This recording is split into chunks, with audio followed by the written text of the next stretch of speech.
Oh,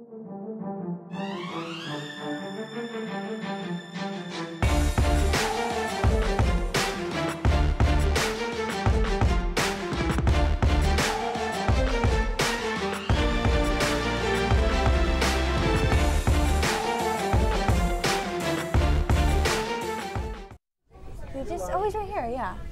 Maybe Isaiah. Hey guys, what's going on? What's up?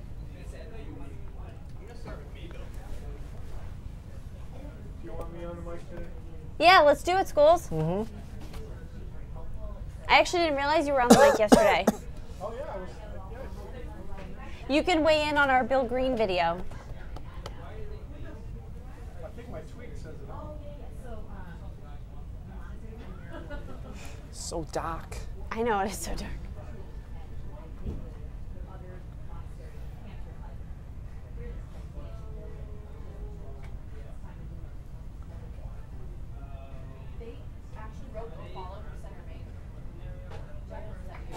It's been almost 2 years since a Winthrop teen confessed to killing her parents and family dog in the early morning hours on Halloween. Good evening, everyone. I'm Lindsay Mills. And I'm Keith Carson. Andrea Balcer, who was formerly known as Andrew Balcer, but now identifies as a woman, originally pleaded not guilty to murder charges. However, Balcer now pleading guilty. Our Sam York was in the Augusta Live. Hi, Sam. Hey guys, yeah, so Balcer's attorney says that the decision to plead guilty wasn't rocket science. After looking at all of the evidence, it was clear pleading guilty would be the only option for his client. Now, earlier this week, a jailhouse interview was released with Balcer. In that interview, Balcer explained she has struggled with her gender identity since she was a child and that her parents were never supportive. She also alleges that her mother sexually abused her as a teen, so when her mother went to give her a hug the night of the killings, she snapped and stabbed her mother, father, and family dog to death. Her brother Christopher, and the only survivor of that night, says that those accusations are not true, even calling his sister a monster. Now, prosecutors are asking for a 55-year sentence. The sentencing will happen sometime soon down the road. Coming up later on News Center Maine, we'll have even more from the courtroom and attorneys. Guys, back to you. All right, Sam, thank you. All right, pretty soon, believe it or not, we'll be marking the 1-year anniversary of the October windstorm, which knocked out power for hundreds of thousands of customers. Now, Maine's Public Utilities Commission says Central Maine Power and AmeriMaine acted reasonably in responding to that storm. That conclusion was made clear in a 3-0 vote by the commission Tuesday. After that October 29th storm, it took days for customers to get the power back. In August, PUC staff filed a report concluding the power companies acted reasonably in their preparation and response efforts. However, the report suggested several improvements for future storms, including coordination and communication efforts. PUC still involved in 2 separate investigations of CMP. One of the power companies' return on equity and the other into billing and customer service practices. These investigations are ongoing and are not connected to the latest vote regarding the October windstorm, which obviously was a big deal. And it's amazing that it was a year ago. I know, just about, right? I mean, I think they did what they could after the fact. Of course, the only thing that we wish they didn't do is pretend it wasn't forecasted. It's interesting because it was right in the midst of Clay and I trying to move here. Yeah. Oh, and yeah. It actually stalled our process for the home search because our real estate agent, they just didn't have power. Yeah. We couldn't communicate. It was just really fascinating. Spoiled food doesn't make you want to buy a house, that's for sure. Yeah, hopefully we don't have anything like this. All's calm today, though? Yeah, quiet today. We actually saw a little bit more in the way of sunshine than I would have thought out there. Satellite looking pretty cloudy, but there are a few breaks over western Maine, the thicker clouds over down east Maine. One thing that the models got wrong today, and it's a positive, is that we didn't see much in the way of shower activity. Take a look at the radar here, and there's really nothing out there. I didn't think we'd see many showers, but really nothing has popped up convectively today. So although it was cloudy and a little bit gloomy at times, it was dry. But what a change in an air mass from the past couple of days to today. Only in the 60s and 50s in Caribou, and these were about our high temperatures in most spots. When there was some sun southwest of here, we did see temperatures spike to around 70, but in Maine, it just didn't happen. So cooler, drier too. Dew points now in the 50s after being in the upper 60s and low 70s the past few days. So a lot of people will take that trade-off. Yes, it's much cooler, but it's also much more comfortable to be outside. Overnight lows will be coolish because of those dry conditions into the 40s, 50s along the coastline and into southwestern Maine. Overnight tonight, partly cloudy, again on the cool side. Tomorrow we start with clouds. We should be able to burn it off and get some sunshine by Thursday afternoon. Lindsay, the weekend still looking good, but overnight lows will be cold. We'll talk about those in a few. All right, Keith, thanks. So if you've been to the vet recently with your pet, you may have been asked if their diet is grain-free. That's because the FDA is investigating a potential connection between diet and cases of canine heart disease. Here in New England, a veterinary team at Tufts University is also conducting its own research and is sharing what you need to know before you fill Fido's food bowl. Price, brand, flavor, ingredients. There's a lot to consider when deciding what to feed our pets. There's so much misinformation about pet food. Dr. Lisa Freeman, a board-certified veterinary nutritionist and professor at the Cummings School of Veterinary Medicine at Tufts University, is conducting research to take a closer look at the ingredients of some types. I'm actually referring to them as BEG diets, B-E-G, or boutique, exotic ingredient, and grain-free diets. In July, the FDA announced it's investigating a potential link between diet and cases of canine heart disease, specifically regarding ingredients found in grain-free pet foods and dilated cardiomyopathy, or DCM, a heart disease that occurs in dogs, cats, and people. Typically in dogs, we see it in certain breeds, such as the Doberman Pinscher, Boxer, Great Dane. The FDA launched its investigation after receiving 30 reports of DCM diagnoses in breeds not typically genetically prone to the disease. As of late August, the FDA had learned of an additional 110 reports involving 120 dogs and 1 cat. An FDA spokeswoman tells News Center Maine most of these cases report feeding a diet labeled as grain-free. We are still reviewing these cases to determine appropriate follow-up steps. The Pet Food Institute, which serves as a voice for the pet food industry, has addressed the concerns on its website. PFI members take seriously their commitment to providing safe pet food that contains complete and balanced nutrition.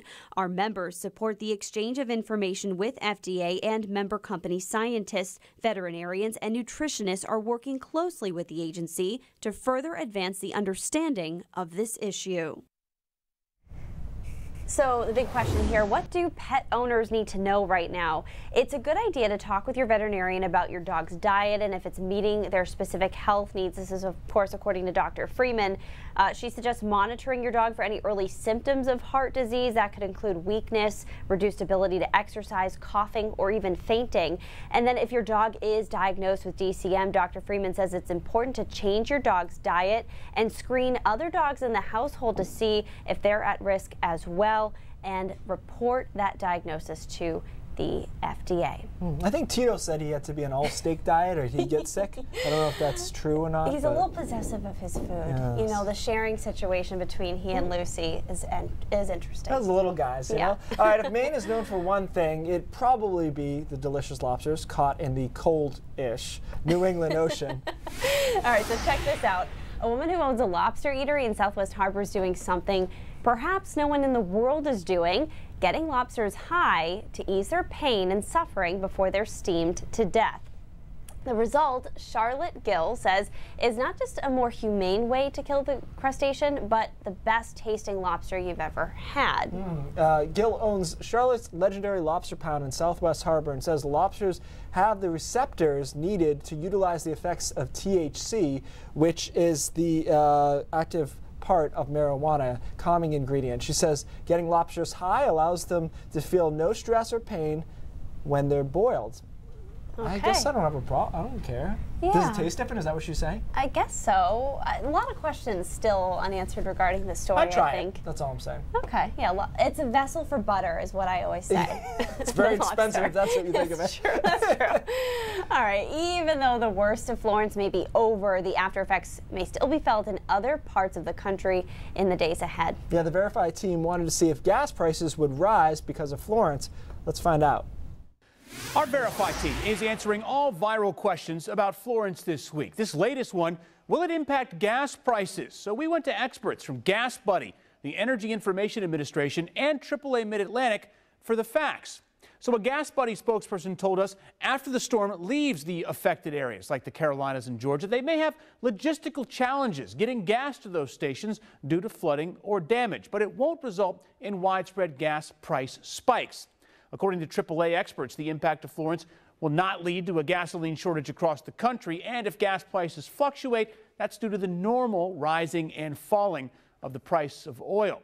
Experts from EIA say there aren't any refineries producing substantial amounts of transportation fuel in the Florence-hit areas, but supply disruption leading to an uptick in gas prices could happen if the Colonial or Plantation oil pipelines are impacted by the storm. So we can verify, yes, Florence could impact gas prices, but experts say large price increases just aren't likely. They've been more resilient over the years, ever since Katrina in that 2004-2005 season, which was big. The gas supply is a little bit more resilient. All right, we got some new That's So Maine posts that caught our eye today. Let's have a look, shall we? This was shot on a boat taken near Great Diamond Island in Casco Bay. That's really pretty. I love how that's like framed up too. It looks like a little nap spot back there. I like that. And the next one from our own Chris Costa from Norwalk. It looks like a giraffe's body with a dog mask. How could we say that about Chris? It's so mean. I think Chris is good looking. Yeah, did you say that's so Maine or did you say that's so mean? And then a nice sunset while cycling in Portland. It's so great to see people using the hashtag That's So Maine with their photos on Instagram, not encouraging using the hashtag That's So Mean. No. What do Mainers really like to search for on the internet? We have the answer that might surprise you. I'm curious to know what that is. And today is Talk Like a Pirate Day. Sam York and her mateys are having some fun with this one. I feel like this is more than once a year. Is it not? It's rated R. Should I talk like a pirate Oh, day? I see.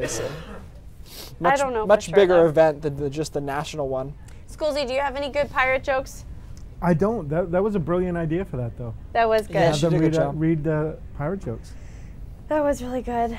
Okay, this is a fun block. That's good. I know. So After. I'm firing up our conversation here. It's just a little slow to go. But how is everybody doing today? Everybody's good? We have to ban anyone yet, schools? Good? I'm not sure. Have you said anything controversial yet? Me? No, we got time though. Plenty of time. Yeah, it's Talk Like It's a early? Pirate Day. Don't be a Facebook pirate day. Let's see. This is not what you should have? Let's see. Oh, All I right, should here have we the way go. Yeah. Here, let me, if it's over there, let's just switch it. That's my bad. I have the wrong FB. Was that Kyle's first appearance on the old Facebook?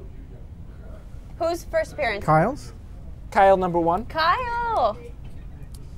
We have 5 Kyles that work here. Oh, Carol says nice suit. And what do we have? Keith. 4 Jeffs? Nice suit, Keith. It fits very well. Jeff's, All right, Jeff's thank very you. popular as That's well. nice. Jeff is, yeah, how many Jeffs do we have? I think we have 4, don't we? Oh, Robert, that's a good one. Robert says I got you now. lobsters are Yep. getting baked before they get baked. That's I don't good. have a problem with it. I mean, Yeah, I would imagine. I can hear you. It's somewhat hard to measure what kind of stress they feel before they get boiled, I would think, but.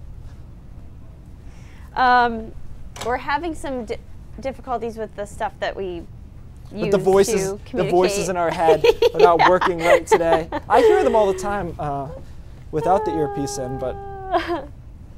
Joe wants to know what's up, School Z.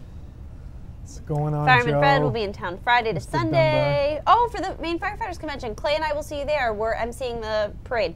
Is Lee still doing trivia even though he's working mornings? I think he is. That would be tomorrow night, right? Hardworking guy. Thursday yeah. night. Let's see. I'm just looking through your comments now, guys. Da da da da. Nothing bannable yet, Keith. Nothing bannable yet. That's good. boring. Big improvement from today. Boring. I mean, Again, yesterday. it's early. That's true. We got some good talkers coming up in this one, so you might be able to get involved in the conversation here. I actually, schools banned me from our Facebook page. Really? Yeah, it's tough. I can't post anything anymore. Very Yeah. interesting. That's a lie. He wants to be banned from our Facebook page.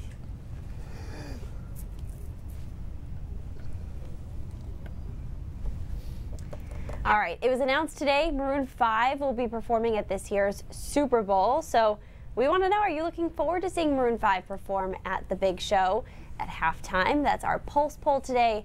And of course, we want you to weigh in. Yeah, you can vote by heading to pulse.newscentermaine.com or by heading to our mobile app. Keep the conversation going throughout the show and during the end of the 6 o'clock show. So go vote. I don't know. I mean, people like Maroon 5, right? Yeah, Maroon 5 is pretty good. Their songs are so catchy. The Sugar song, love that one. All right, but the internet, meanwhile, is reacting big time to the news. And we told Bill Green about this. You guys have to just see. You just take a look at this. But it's all, what's that called? Like electro, Yeah, it's gonna be different, right? Not the rock and roll you're used to. You think he means auto-tune? Auto-tune is what he's looking for when it's like all high-pitched. So the cool thing with that Instagram story there that we retweeted or reshared or whatever the phrase is on stories, that was the story of the official Super Bowl 53 Instagram account. So they picked up on that, which was, we were all pretty excited because he was learning about Maroon 5, which I think put out their first album in 2001-ish. But yeah, Adam Levine just has a high voice. That's all. True. It's not auto-tune, I don't think. No. My wife talks about him too much, so now I don't like the band anymore. Like, I'm not a jealous type, and she justifies it. Well, he doesn't look that different than you. Yes, he does. So let's just forget that. All right, I'm going to be pulling up some Google images on the next commercial break. All right, usually every day on Snap Maps, we find some people showing off their cats. Today was no exception, as we see these two outside in Booth Bay. And take a look at this thirsty feline in Presque Isle. We do love the cats here, don't we? We do. We definitely do. So we know that many Mainers like cats, and if you do, this next story will fit right into that wheelhouse. This map from High Speed Internet reveals each state's most embarrassing online guilty pleasure. Maine is the only state innocently Googling cat videos.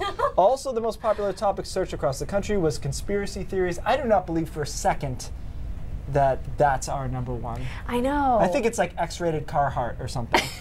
That seems more like a guilty Google in Maine. I don't know.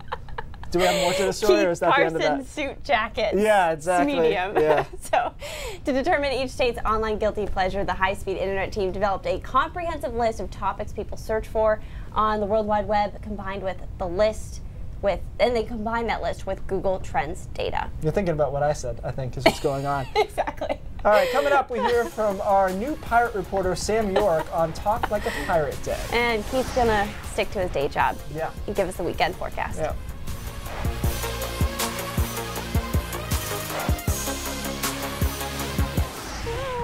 There was, you guys can help me remind me where this was. I think it was in Belfast one summer. There was a YouTube cat video showing at some park, and they brought like a big screen and a projector, and I think it was in Belfast, Maine. It was all for YouTube cat videos.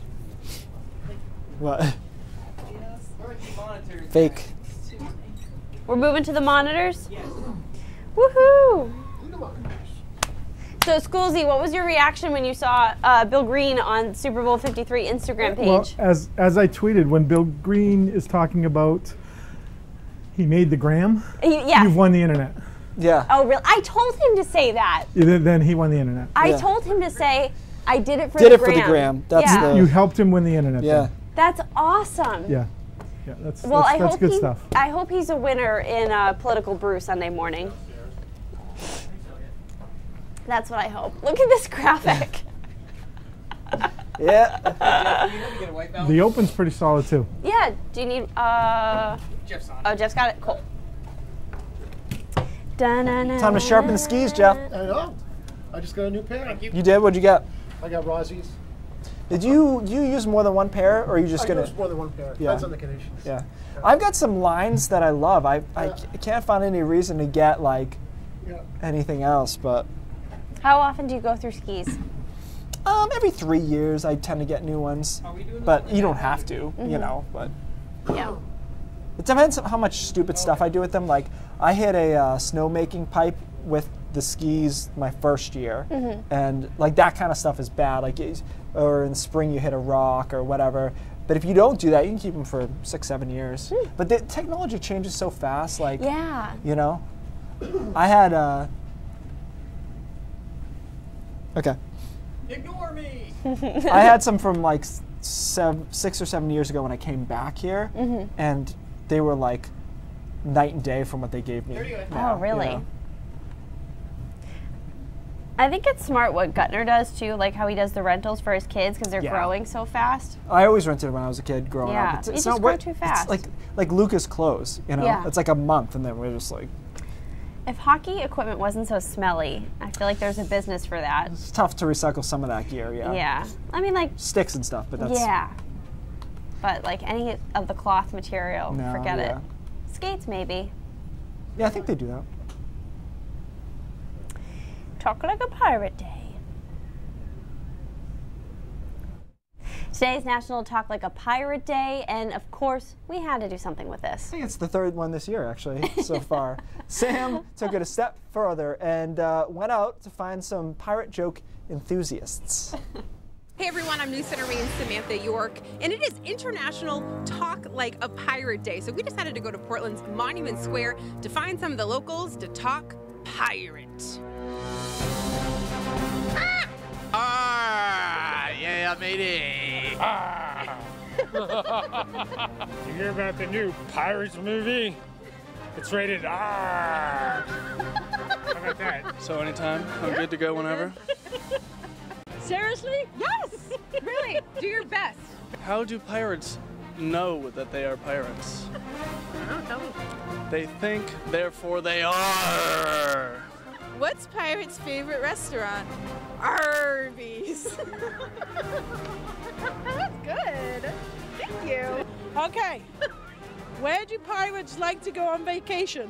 What has 8 legs, 8 arms, and 8 eyes? Boston, so they can park the car in Harvard Yard. 8 pirates. That sounds more like a Mainer than a pirate. I know. That's actually a good one. What's a pirate's favorite restaurant? Arby's. I'm not doing it. Yeah, what did the pirate say when he got his wooden leg stuck in the freezer? Shiver me timber. What does a vegan pirate do in jail? Starve. You're really good at this. I feel like you were a pirate in another life. What is a pirate's favorite element? I don't know, tell me. Argon. This is so fun. Thanks for being a pirate for us.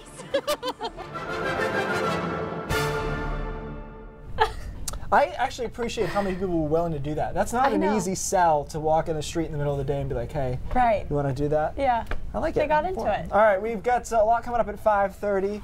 Cindy and, we're not doing that yet. No, I'm doing we got the weather. First. Oh, sorry. Lindsay, that was you know my I'm fault. new at the desk. That was my fault. That's because fine. Behind the scenes, side note, I was like, hey, Keith, we got to toss to Cindy and Lee. I can't forget Lee like I did yesterday, so how about you do it? Did Goldberg pay you to sabotage me? Yeah, exactly. You know he's at home. He's like, ooh, he got the tease. All right, Visible Satellite. A lot of clouds out there today. It was a coolish day, a little bit gray as well, and the thickest clouds along the coastline. But we didn't see much in the way of showers. There's really nothing on the radar at all. A couple of early sprinkles. That's about it. The rest of the day was just on the cloudy side. And temperatures stayed down. So we had an air mass change last night. But in addition to that, we really didn't see any sunshine. So still in the 50s over northern Maine, and obviously not going to be getting any warmer this time of the day. 60s over southern Maine, mirroring that ocean temperature, which is dropping relatively rapidly there offshore. All right, current dew points way down as well. We were oppressive the past few days, or at least uncomfortable, and now back down into that comfortable range. That's where we'll stay until Friday. We'll go back up, and then the weekend looks nice and dry and crisp, which is most people's idea of mid to late September. Hour by hour forecast clouds. Notice the flows coming from the ocean, so that tends to be a little bit more of a damp flow along the coastline. Tomorrow morning we start with clouds. Should be able to clear out though during the afternoon. See a little sunshine tomorrow afternoon, temperatures in the 60s. And then a warm front approaches on Friday, so we get a little bit humid through the middle of the day on Friday, a little bit warmer around 70. And then a couple of showers and thunderstorms with a front coming through Friday night through early Saturday morning. Should be able to clear out though Saturday midday at the latest, probably earlier than that, 10 a.m. or so, and the rest of the day looks good. I do want to point out, though, the strength of this front on Friday night, Saturday, as it cuts through, and then we get into high pressure for the rest of the weekend. Sunday, Monday, all looks good, and then most of Tuesday looks good as well. But because of this front, we could see some pretty high wind gusts in there. Models spitting out 45 to 50 mile per hour wind gusts in the higher terrain and across northern Maine, again, Friday night into Saturday morning. That's right on the edge for any real problems. 55 is usually your threshold for any kind of power outages, but we're going to have to keep an eye on that because, of course, we do have all the leaves still in the tree, and that tends to bring that threshold down a bit. Winds turn and settle over the weekend. So it's going to be crisp, nice Saturday afternoon through Sunday, but it gets coolish. Look at Monday morning into the 30s in a lot of spots, and it could be even colder than this depending on the exact cloud cover situation and whatnot. All right, so weekend looks good. I do think that Saturday morning, because the timing is a little cloudier than I would have thought originally, but through the afternoon on Saturday into Sunday, all looks good, as does Monday, and then perhaps some showers on Wednesday. Do you want to do a tease? Do we do Cindy and Lee? Are they here now? To apologize again. No, it's fine. Oh, they're back there now. Good. All right, let's do it. Yeah. All right. You had to look first, though. I like that. I'm still mad, by the way. I'm still mad. We have a lot more news coming up at 5:30, including last year, Dylan Bates, who's a teacher, was accused of having an inappropriate relationship with a student. Yeah, this afternoon, the State Department of Education decided what to do with Bates' request to be reinstated as a teacher. And President Trump spent time in North and South Carolina. We'll hear what he had to say about the aftermath and the suffering from Florence. That's all ahead at 5:30. Back to you. All right, guys, thanks so much. Brain drops, and by the way, vote in our Pulse poll over the break. I'll be right back. Split decision? Sarah's wondering about the CMP story. So, Sarah, off the top of the show, it's not specifically about CMP, but basically what we've learned is the Maine Public Utilities Commission has ruled that CMP and AmeriMaine acted reasonably in their response and preparation to the October windstorm. So it's not just about CMP, it's about AmeriMaine as well. And we do have that website, that story at our website. Now this is separate. The vote that came down yesterday by the commission is separate from the two ongoing investigations regarding CMP's billing and customer service practices and return on equity. Hope that clarifies. Not humor. Yes, yeah. Do you you saw that quote, right? From Trump? Is that? He said he did this No, I didn't see. 58-second video, official weather, White House video about Florence, and he's like, it's one of the wettest we've ever seen from the standpoint of water. Sweet. How much time do we have here, Isaac? Ooh. We're going to talk more about the Side Owl video. Okay. Because there's an interesting side spin to all of this. Okay. Jeff, can you ask him how much time? Okay. Total. How much time for brain drops? Okay, and you want us to do Pulse poll results first? Okay. Okay. All right, so let's roll through that fast-ish. Okay.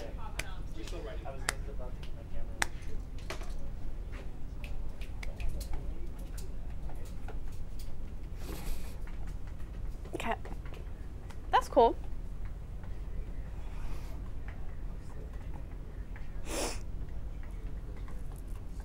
All right. Quick. Quick.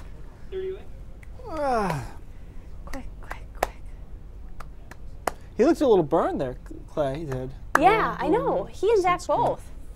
Yeah, guys, Zach and Clay are back. Are we And using Sam this camera? Obviously Or- knows. No, me. Oh, okay. You're just... I'm talking to Facebook Here we go. and YouTube.